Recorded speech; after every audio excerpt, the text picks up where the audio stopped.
Hello. I have The Magic Treehouse, book number 12, Polar Bears Past Bedtime, chapters 5 and 6. Get comfy.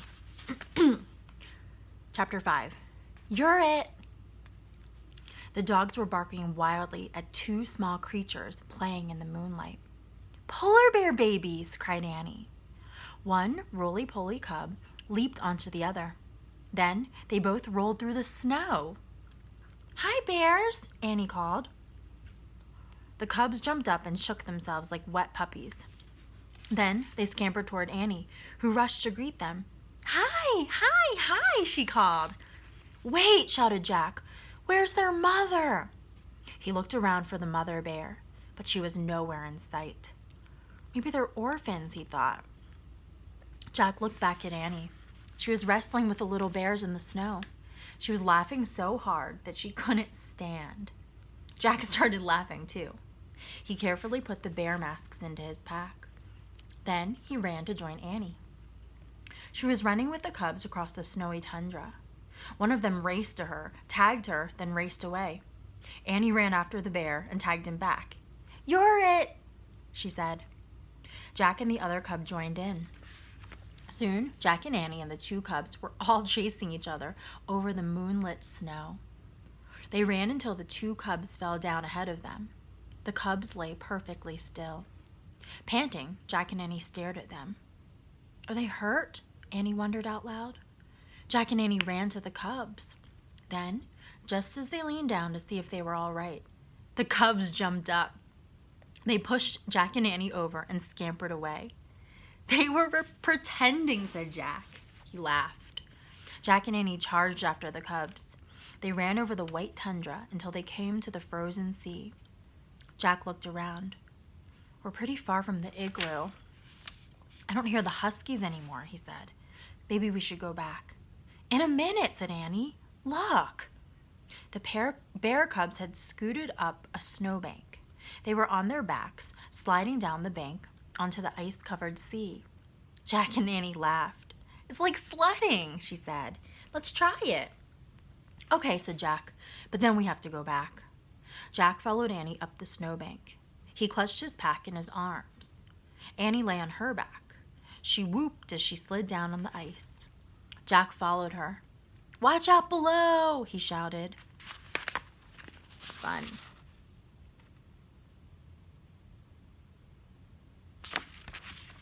The little bears were sitting at the bottom of the snowbank. One gently whacked Jack in the face with her furry paw. Then she lay down. I'm tired too, said Annie. Yeah, said Jack. Let's rest for just a minute. Jack and Annie looked up at the orange moon as they lay beside the cubs. All they could hear was the wind and the soft breathing of the cubs. That was fun, said Annie. It was, said Jack, but we'd better head back to the igloo. The seal hunter's probably looking for us. Plus, we have to solve the riddle. Jack rolled onto his side and tried to stand. Crack. Uh-oh, he said. He went back down onto his knees. I think we're on thin ice. What do you mean, said Annie. She started to stand. Another crack rang out. Uh-oh, she said. She carefully lay back down. The polar bear cubs moved closer to Jack and Annie. They made little crying sounds. Jack wanted to cry too, but he took a deep breath. Let's see what our book says, he said. He reached into his pack for the Arctic book. He took the masks out first and handed them to Annie. I took these from the igloo by mistake, he said. He started to reach for his Arctic book. But then he heard the loudest crack of all. Crack! We're not even moving and the ice is cracking, said Annie. Just then, there was a new sound, a low, snorting sound. It came from the top of the snowbank, about 50 feet away. Jack looked up.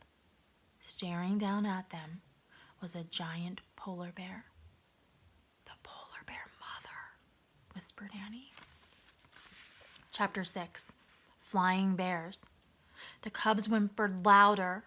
They want to go to her, but they're afraid of the ice, said Jack. Annie petted the cubs. Don't be afraid, she told them. You'll get back to your mother. The big polar bear growled. She paced back and forth, sniffing the air. Annie kept patting the two cubs and whispered to them. Jack looked in his book for anything that might help. Finally, he found something. Even though a female polar bear can weigh as much as 750 pounds, she can walk on ice too thin to hold a person by balancing her weight and sliding her paws over the ice. Oh man, that's incredible, said Jack. He watched the polar bear mother walk down the snowbank. On large silent feet, she crept about at the edge of the frozen sea. She tried to step on the ice, but each time she did, it cracked, and she had to retreat. At last, she found a firm spot. Then, the polar bear stretched out her 4 legs and lay on the ice. Slowly, she moved forward, pushing herself with her claws. Is she coming for her baby, said Jack, or is she coming to get us? I don't know, said Annie. Hey, let's just put on the masks. What for, said Jack. Maybe they'll protect us, said Annie. Maybe she'll think we're polar bears too. Oh, brother, said Jack. But Annie gave him a bear mask. He took off his glasses and slipped it on. Jack peered through the mask holes. It was hard to see the huge white bear sliding over the frozen sea. He squinted. That helped. The polar bear looked at her cubs and let out a deep moan. The 2 little bears carefully went to their mother. She licked the cubs and touched her nose against each of theirs. Then they crawled onto her back. They're safe now, said Jack. Even if the mother breaks through the ice, she can swim with them to shore. Yeah, I just wish she wouldn't leave us behind, said Annie. The mother bear slowly turned her body around. Then she pushed off with her hind legs. With her cubs on her back, she began sliding away. Let's try moving like her, Annie said. But we could break through and freeze to death, said Jack. If we just stay here, we'll freeze too, said Annie. Remember, the seal hunter said his people had learned from the polar bears. Jack took a deep breath. Okay, he said. Let's try it. He lay on his stomach. He spread out his arms and legs. Then he copied the bear.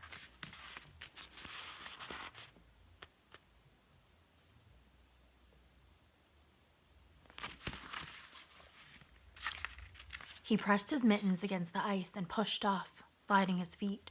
Amazingly, there was no cracking sound. Grrr, he growled, and he pushed off again. Jack heard Annie sliding behind him. He kept going. He pushed and slid. He pushed again and slid again. He made the movements over and over until something happened. He didn't feel like a boy anymore. He felt like a polar bear. Then Jack felt something even stranger. He felt like a flying polar bear. Jack swirled along as if his arms and legs were giant wings, and the moonlit sea ice were a glassy sky. He remembered what the seal hunter had said. Polar bears can fly. That's the end of chapter 6. Next, we'll read chapters 7 and 8. Chapter 7 is called Spirit Lights. Rest has begun.